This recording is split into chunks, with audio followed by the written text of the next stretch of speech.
Hello class. आजच्या लेक्चरमध्ये आपण असा लेसन शिकणार आहोत तो विषय मुली जास्त फॉलो करतात, तसेच काही हेल्थ कॉन्शियस लोक त्यावर जास्त लक्ष देतात. तर तुम्हाला कळलेच असेल आज आपण जो धडा शिकणार आहोत त्याचे नाव काय आहे. तर त्याचे नाव आहे उपवास. आता उपवास म्हणजे काय? तो उपवास म्हणजे व्रत, फास्टिंग. पण या पाठात उपवास म्हणजे डाएट करण्यासाठी केलेले व्रत. मग हे व्रत लेखकांनी कसे केले याचे विनोदी प्रसंग, मजेदार चित्रण या पाठात पु ल देशपांडे यांनी केले आहे. तर चला आपण पाठाला सुरुवात करूया. तर या पाठाचे लेखक पु ल देशपांडे म्हणजे पुरुषोत्तम लक्ष्मण देशपांडे. मागच्या पाठात आपण पाहिलेच पु ल देशपांडे यांच्याबद्दल. महाराष्ट्राचे आदरणीय विनोदी लेखक, नाटककार, तसेच भारत सरकारने त्यांना पद्मभूषण या पुरस्काराने सन्मानित केले आहे. तर चला आपण आता प्रस्तावनेकडे वळू. थोर मराठी साहित्यिक, विनोदी लेखक, नाटककार, प्रवास वर्णनकार, चतुरस्त्र कलावंत, सूक्ष्म निरीक्षण, मार्मिक आणि निर्मळ विनोद, तरल कल्पनाशक्ती आणि भाषेचा कल्पक व चमत्कृतीपूर्ण उपयोग करण्याचे कौशल्य हे त्यांचे काय होते? लेखन विशेष होते. आता तुका म्हणे, तुझे आहे तुझपाशी, अंमलदार, सुंदर मी होणार, ती फुलराणी इत्यादी स्वतंत्र आणि रूपांतरित नाटके त्यांनी लिहिली होती. सदू आणि दादू, विठ्ठल तो आला आला इत्यादी एकांकिका संग्रह आहेत. खोगीर भरती, असामी असामी, खिल्ली, बटाट्याची चाळ, हसवणूक इत्यादी विनोदी लेखसंग्रह त्यांचे प्रसिद्ध आहेत. अपूर्वाई, पूर्वरंग, जावे त्यांच्या देशा इत्यादी प्रवास वर्णने, तसेच व्यक्ती आणि बल्ली, गणगोत, मैत्र इत्यादी व्यक्तिचित्रणात्मक पुस्तके अशी त्यांची विपुल ग्रंथसंपदा आहे. त्यांच्या व्यक्ती आणि बल्ली या पुस्तकाला साहित्य अकादमीचा पुरस्कार मिळाला आहे. बघा, भारत सरकारने पद्मभूषण या पुरस्काराने त्यांना सन्मानित केले. तसेच हे आपले विनोदी लेखक, त्यांनी स्वतःचे असे डाएटबद्दलचे अनुभव या पाठात काय केले आहेत? चित्रित केले आहेत. मध्यमवर्गीय व्यक्तीचा संकल्प व संकल्पपूर्तीत कसे अंतर पडते आणि संकल्प करणाऱ्या व्यक्ती कशा हास्यास्पद ठरतात याचे मजेदार चित्रण प्रस्तुत लेखात पुलंनी केले आहे. म्हणजेच लेखकाने उपवास करण्याचे ठरवले, वजन कमी करण्याचा प्रयत्न आणि लोकांचे सल्ले यांचे विनोदी पद्धतीने चित्रण या पाठामध्ये केलं आहे. बघा, लेखकाने काय केलं? उपवास करायचं ठरवलं आणि उपवास करायचा संकल्प केला आणि संकल्प करता करता त्या संकल्पापासून ते कसे दूर गेले आणि ते पाहून लोकांनी त्यांना हास्यास्पद ठरवलं. ते कसं? ते पुलंनी स्वतःच या पाठामध्ये सांगितले आहे. मध्यमवर्गीय व्यक्तीचा संकल्प तसेच संकल्प करणाऱ्या व्यक्ती कशा हास्यास्पद ठरतात याचे मजेदार चित्रण लेखक पु ल देशपांडे यांनी या पाठामध्ये केलं आहे. अभी हम लेसन की ओर बढ़ते हैं. आता या पाठात लेखकांनी काय सांगितलं आहे? माझ्या खाजगी उपोषणाची हकीकत चाळीत जाहीर झाली. खाजगी उपोषण मतलब उपोषण म्हणजे उपवास. खाजगी, वो उनका पर्सनल, उसने डाइट करना शुरू किया था, ये उनकी पर्सनल बात थी. पण ही हकीकत चाळीत जाहीर झाली मतलब पूरे चौल को ये बात पता चली. आणि येता जाता ही माझी नाही ती भानगड आहे, उगीच हात दाखवून अवलक्षण आहे, पेलं नाही तेव्हा खाजगी झालं अशी वाक्य माझ्या कानावर येऊ लागली. देखो तो चौल में आने जाने वाले लोग उनको ताने देने लगे, क्यों क्या फालतू की बात में ये पड़ा है, क्यों उसने अपने पास अपने संकट को पास में लिया है, मीन्स आ बैल मुझे मार, ऐसे लेखक ने किया है. ऐसे लोग आते जाते उनको ताने मारने लगे. पण मी कोणत्याही टीकेला भीक घालणार नव्हतो. लेकिन लेखक ये सुनकर भी वहाँ पे ध्यान नहीं दे रहे थे, क्योंकि वो अपने जिद पर अटे थे कि मुझे मेरा संकल्प पूरा करना ही है.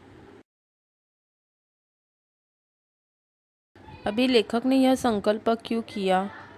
क्योंकि उसने जब एक दिन अपना खुद का वज़न किया था तब वो आया था 181 पाउंड, 181 पाउंड. पाउंड मीन्स लगभग 450 ग्राम. और ये इतना बड़ा वजन देखकर रात्रंदिवस ते कार्ड माझ्या डोळ्यासमोर नाचत होते। पूरा दिन वो वजन का आंकड़ा उसके आंखों के सामने रहता था। वजन कमी झाले पाहिजे, वजन कम होना ही चाहिए, या विचाराने माझी झोप उडाली। ये सोच सोच कर लेखक की नींद उड़ गई। और ये भी नींद उड़ना उनके लिए अच्छी बात थी, क्योंकि उन्होंने सुना था कि झोप कमी झाली तो वज़न उतरते। जब हमारी नींद कम होती है तब वज़न अपने आप कम होता है। इसीलिए या विचाराने मला त्याचेही काही वाटत नव्हते। मी पूर्वीसारखा गाढ झोपत नाही यावर धर्मपत्नीचा मात्र अजिबात विश्वास नव्हता। जब वो घर में बात बताते थे कि मैं रात भर नहीं सोता हूँ, तब उनकी पत्नी बोलती थी कि मेरा इसके ऊपर विश्वास नहीं है, क्योंकि घोरत तरसता रात्र भर। क्योंकि वो आंसर क्या देती थी कि आप रात भर तो खराटे लगाते रहते हैं, मतलब वो पूरी रात अच्छे से सोते थे। अशासारखी दुरुत्तरे ती मला देत असे। दुरुत्तरे मतलब उल्टा जवाब वो देकर वो बात को टालती थी। आता लेखकाने वजन कमी करण्यासाठी काय केले ते पाहू। 2 महिन्यात 50 पाऊंड वजन कमी करून दाखवीन तर खरा, अशी भीष्म प्रतिज्ञा केली। म्हणजे 2 महीने के अंदर मैं 50 पाउंड वज़न कम करके दिखाऊंगा, ऐसे उसने प्रतिज्ञा की। और उस प्रतिज्ञा को भीष्म प्रतिज्ञा कहा गया है। भीष्म प्रतिज्ञा म्हणजे आपल्या प्रतिज्ञेवर अडळ राहणे। अब ये भीष्म प्रतिज्ञा कहाँ से आई है, तो महाभारतातील प्रसिद्ध प्रतिज्ञा आहे ही। भीष्माने आपल्या वडिलांसाठी भीष्माने काय केलं होतं, आजन्म अविवाहित राहणार अशी प्रतिज्ञा केली होती आणि ती त्यांनी जन्मभर पाळली, म्हणून या प्रतिज्ञेला भीष्म प्रतिज्ञा असे म्हणतात। आता लेखकांनी आहारशास्त्रावरच्या पुस्तकात डोके घालू लागलो। काय केलं, डाएट प्लान बुक्स पडणे लगे। प्रोटीनयुक्त पदार्थ, चरबीयुक्त द्रव्ये वगैरे शब्दांबद्दलची माझी आस्था वाढू लागली। आता त्यांनी काय केलं, हर चीज़ में, हर पदार्थ में कितने प्रोटीन्स होते हैं, कितने फैट्स होते हैं, ये चीज़ वो देखने लगे। साऱ्या ताटातील पदार्थ मला न दिसता नुसता कॅलरीज दिसू लागल्या। काय दिसायचं त्यांना ताटामध्ये, तर फक्त कॅलरीज, अन्न दिसत नव्हतं, कारण की त्यानुसारच ते अन्न ग्रहण करत असत। आणि आनंदाची गोष्ट अशी की वजन उतरवण्याच्या शास्त्रात पारंगत असलेले तज्ज्ञ मला रोज़ डझनवारी भेटू लागले। और लेखक के लिए खुशी की बात यह थी कि जिनको पता है वज़न कम करने के लिए क्या क्या करना चाहिए, ऐसे लोग उनको बहुत मिलने लगे। इतकेच काय, परंतु ज्या आमच्या चाळीतल्या लोकांनी माझ्या उपासाची अवहेलना केली होती, त्यांनीच मला डाएटचा सल्ला दिला। अभी जो लोग उनको ताने मारते थे, वही लोग अभी उन्हें डाइट के बारे में सजेस्ट करने लगे। उदाहरणार्थ सोकोजी त्रिलोकेकर। आता सोकोजी त्रिलोकेकरने काय सल्ला दिला, तर ते म्हणाले, तुला सांगतो मी पंत, डाएट कर, बटाटा सोड, बटाट्याचं नाव काढू नकोस। मतलब उन्होंने उनको आलू, बटाटा मीन्स आलू न खाने के लिए बोला, ना खाने के लिए बोला। और उसी बीच में जब वो बात कर रहे थे, तो उसी बीच में जनोबा रेगे बीच में आके बोले, क्योंकि जनोबा रेगे क्या थे, हमेशा लेखक के साथ टेढ़ा बात करते थे। हो म्हणजे कुठं राहता म्हणून विचारलं तर नुसतं चाळीत राहतो म्हणा, बटाट्याची चाळ म्हणू नका, वजन वाढेल। और वो हंसने लगे, क्योंकि लेखक जिस चौल में रहते थे वो चौल का नाम था बटाट्याची चाळ। इसीलिए उन्होंने लेखक को बोला कि सिर्फ चाळ म्हणा, बटाट्याची चाळ म्हणू नका। आप जब चौल का नाम लेंगे तो आपका वज़न अपने आप बढ़ेगा। ये बात सुनकर सोकोजी ने उनकी बात को काटा और बोला, ए इडियट, सगळ्याच गोष्टी जोक काय मारतोस नेहमी, सब बात में तू क्यों जोक मारता है? मी सांगतो तुला पंत, तू बटाटा सोड। वापस उसने सोकोजी ने बताया कि आप आलू छोड़ दो। मी काय काय सोडले असता माझे वजन घटेल याची यादी बटाट्यापासून सुरू झाली। मतलब शुरुआत आलू से हो गई कि मुझे अभी क्या नहीं खाना है। बटाट्याचं ठीक आहे, पण पंत आधी भात सोड। एक सल्ला। अभी एक दूसरे जन ने बोला कि बटाटा तो ठीक है, अब आपको राइस छोड़ना पड़ेगा। भातानं थोडं लठ्ठ व्हायला होतं. आमच्या कोकणात सगळे भात खातात, कुठे आहेत लठ्ठ? तुम्ही डाळ सोडा, काशीनाथ नाडकर्णी बोले. अभी काशीनाथ जी क्या बोले कि हमारे कोकण में तो सब लोग भात खाते हैं, मतलब राइस खाते हैं, लेकिन कोई भी उसमें मोटा नहीं है, इसलिए तुम आप क्या करो, डाळ डाळ सोडा. मुख्य म्हणजे साखर सोडा. मी सांगू का, मीठ सोडा, लोणी तूप सोडा. एका आठवड्यात 10 पाऊंड वजन घटलं नाही तर नाव बदलीन. आमच्या हेड क्लार्कच्या वाईफचं घटलं. अभी एक जन बोला कि साखर छोड़ दो, एक जन बोला मीठ छोड़ दो, एक जन बोला घी छोड़ दो, एक जन बोला लोणी छोड़ दो. तेल आणि तळलेले पदार्थ आदि सोडा. बाबू काका म्हणाले. अभी चौल के हर एक जन उनको सजेस्ट कर रहा था कि ये छोड़ दो, वो छोड़ दो. एक जन ने तो आके बोला दिवसा झोपणं सोडा, दिन में जो सोते हैं वो छोड़ दो. खरं म्हणजे पत्ते खेळायचं सोडा, बसून बसून वजन वाढतं. और एक जन ने आके क्या बताया कि जो आप पत्ते खेलते हो, कैट खेलते हो, तो वो छोड़ दो, क्योंकि बैठे बैठे क्या होता है, वज़न बढ़ता है.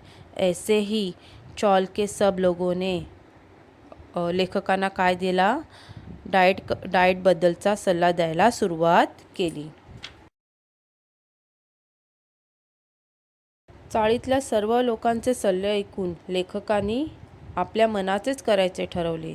मी मात्र या सर्व जणांचे ऐकून मनाचे करायचे ठरवले, म्हणजेच ऐकावे जनाचे आणि करावे मनाचे. पहिला उपाय म्हणून मी आहार परिवर्तन सुरू केले. आहार परिवर्तन म्हणजे आहारात बदल, जो खाते हैं उसमें चेंजेस, डाइट चेंज करना उन्होंने स्टार्ट किया. अभी क्या किया उन्होंने, साखरेत सर्वात अधिक कॅलरीज असतात, तो कॅलरीज किस में ज़्यादा होती है, तो शुगर में. म्हणून प्रथम बिन साखरेचा चहा सुरू केला. वो चाय पीते थे विदाउट शुगर वाला. पहल्या दिवशी विशेष फ़र्क वाटला नहीं. पहले दिन उन्होंने चाय पी तो उसमें कोई चेंज नहीं लगा. घरात साखरबंदी जाहिर केली. घर में कोई भी शक्कर नहीं लाएगा, ऐसे उन्होंने ताकीद दी. कुटुंबाला सारी दिवाळी तिखट मिठावर उरकायची सख्त ताकीद दिली.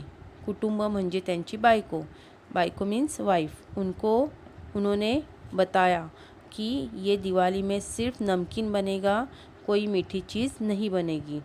मुलांसाठी म्हणून काय थोडं गोडधोडाचं करायचं ते कर. बच्चों के लिए सिर्फ जो थोड़ा बहुत मीठा करना है तो कर. एवढी सवलत दिली. इतना डिस्काउंट उसने दे दिया. पहिल्या दिवशीच मला फ़र्क जाणवायला लागला. पहले दिन से उनको थोड़ा चेंजेस लगा. भात अजिबात वर्ज्य करणे अवघड होते. भात अजिबात वर्ज्य मतलब उनको मुश्किल थी भात छोड़ना, राइस छोड़ना उनके लिए बहुत मुश्किल का काम था.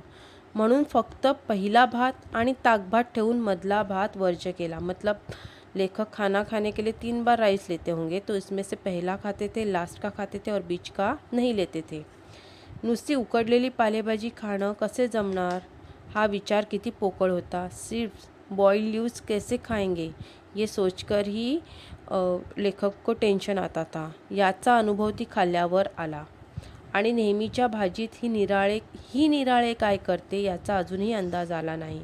हर रोज़ की सब्जी बनाते वक्त ही मतलब उसकी वाइफ क्या करती है, उसका अंदाज़ा अभी तक उनको नहीं आया था. आता पहिला दिवस सुरळीत गेला आणि दुसऱ्या दिवशी व्रतभंगाचा प्रसंग आला.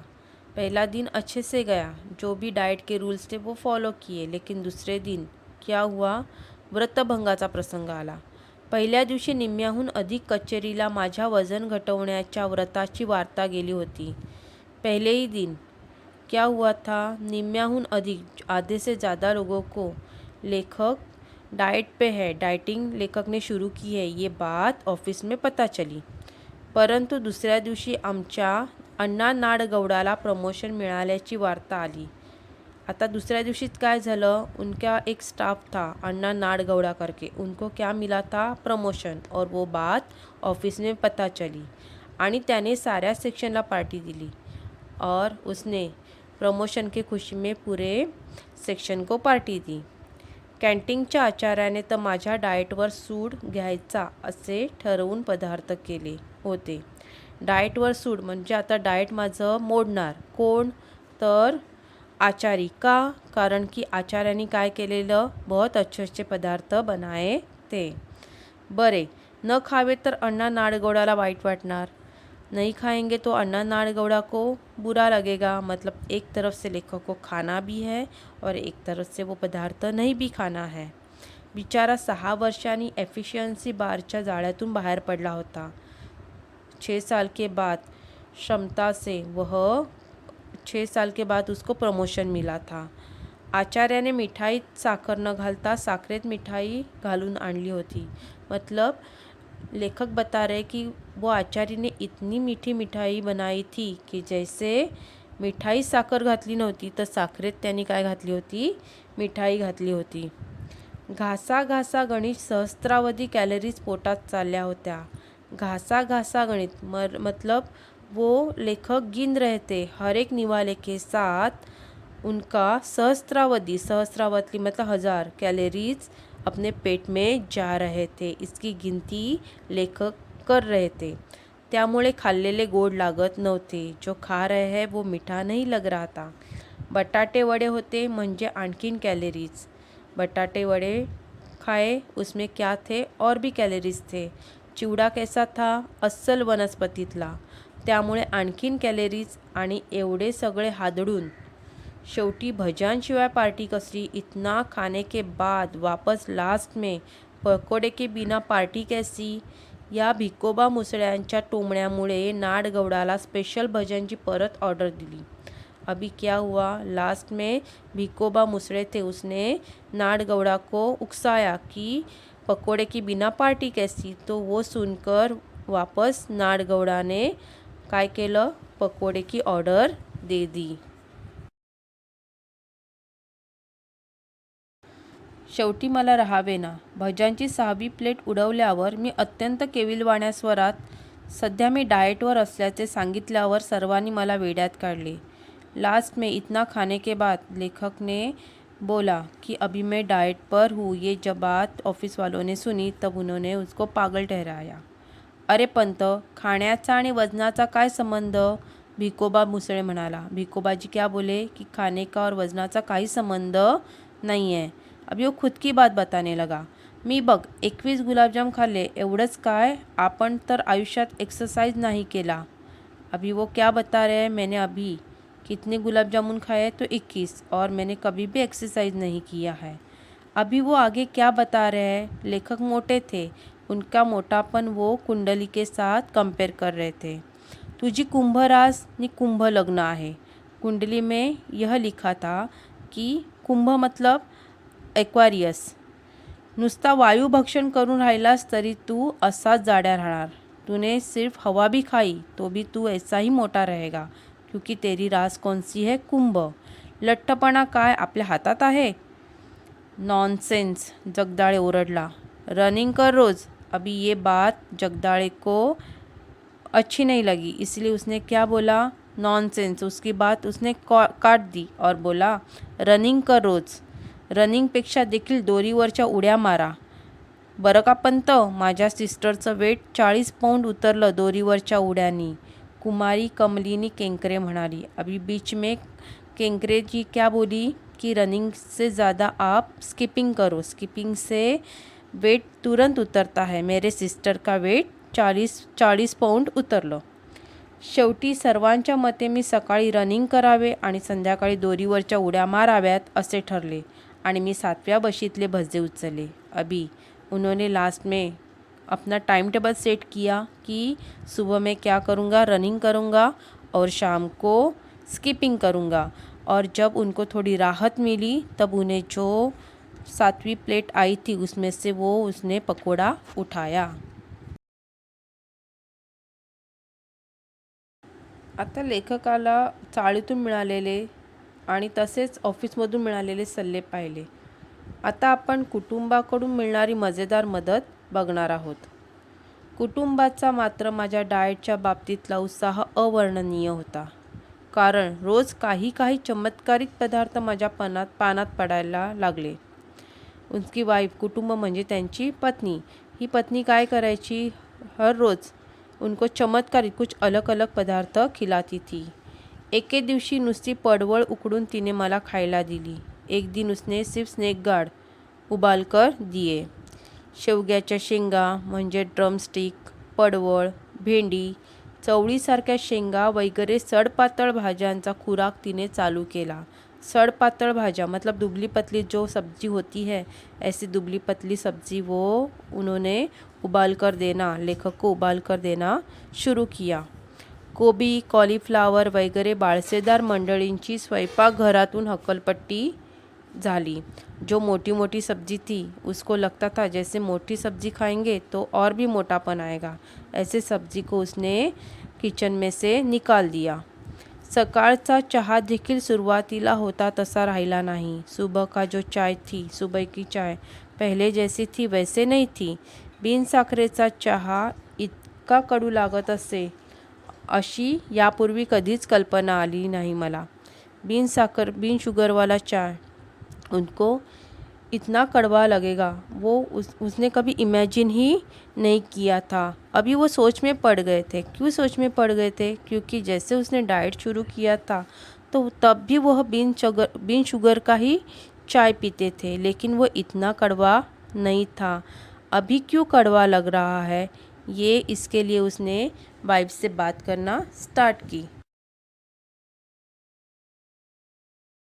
जेव्हा लेखकाने आपल्या बायकोला येऊन विचारलं, चहा सुरुवातीला बिनसाखरेचा असूनही कडू लागला नाही आणि आता का लागतो तेवढं सांग, असे म्हटल्यावर कुटुंबाकडून खुलासा मिळाला। उनके वाइफ ने उसको बता दिया। क्या है? हेच ते म्हटलं ते काय उगीच? अहो, सुरुवातीला मी तुम्हाला जो बिनसाखरेचा चहा दिला तो बिनसाखरेचा नव्हताच मुळी। मतलब उसने क्या बताया, शुरू में जो मैंने आपको चाय दी बिन शक्कर की बता के, लेकिन उसमें शक्कर थी नव्हता, मग मला बिन साखरेचा चहा म्हणून का सांगितलं? तो लेखक उसके ऊपर चिढ़ गए और बोले, तो मुझे क्यों ऐसे बताया कि ये बिन शक्कर का है? अहो, थोडीशी राहिली होती साखर, ती संपेपर्यंत म्हटलं घालू। मैंने क्या सोचा, उसके वाइफ ने क्या सोचा कि घर में शक्कर बची हुई थी, जब तक ख़त्म नहीं होती है तब तक चाय में डालती हूँ। काल संपली, कल वो भी ख़त्म हुई, आजपासून बिन साखरेचा चहा केला की साखर न घालता, म्हणून मी आज काय केलं, साखर न घालता चहात केला, म्हणजे खलास। अगं, किती लाख कॅलरीज गेल्या असतील माझ्या पोटात, कसलं कमी होतंय माझं वजन, पण सांगितलं का नाहीस मला? अभी वो चिल्लाने लगे लेखक, क्योंकि उसके पेट में अभी कितने कैलोरीज गए होंगे, ये बात तूने क्यों छुपा के रखी, मुझे क्यों नहीं बताई? उगीच आरडाओरडा नका करू। अभी वापस उसकी वाईफ जवाब देने लगी, वजन ते काय मेलं, होईल हळूहळू कमी, आणि कोणाचं मागून खात नाही म्हटलं आम्ही, स्वतःच कमवून खातो म्हणावं, वाढलं तर वाढू दे वजन। अभी वो उल्टा चिल्लाने लगी उसके ऊपर कि आप उतना वज़न के ऊपर ध्यान मत दो, हम लोग किसी का मांग के नहीं खाते हैं, हम लोग खुद कमाते हैं, खुद खाते हैं, तो बढ़ता तो बढ़ने दो। मुलांना देण्यासाठी लाडू बशीत काढून बशीत ठेवत आणि माझ्या वजनक्षय संकल्पनाला आणखी नवे सुरुंग लावीत ती उद्गारली। अभी वो क्या कर रही थी, एक साइड से लेखक को समझा रही थी कि आप वज़न कम करने के झंझट में मत पड़ो, और दूसरी जगह वो क्या कर रही थी, तो लड्डू डिश में निकाल रही थी। लाडू कशाला केले, साखर असेल त्यात। अभी लेखक चिल्लाने लगे, क्यों तूने लड्डू क्यों बनाए, उसमें शक्कर रहेगी। इश, साखरेशिवाय लाडू आमच्या नाही घराण्यात केले कोणी। अभी वो बता रही है कि शक्कर के बिना हमारे घर में किसी ने अभी तक लड्डू नहीं बनाए। तात्पर्य, चहा बिनसाखरेचा होता है खरे, परंतु लाडवाच्या रूपाने काही कॅलरीज पोटात गेल्यास। अभी उसके वाइफ ने उसको थोड़ा दिलासा दिया कि वज़न कम करने की कोई ज़रूरत नहीं है, लेकिन उसने सोचा अभी तो मैंने सुबह की चाय तो विदाउट शुगर की पी है, इसलिए उसने एक लड्डू उठाया और वो खा दिया।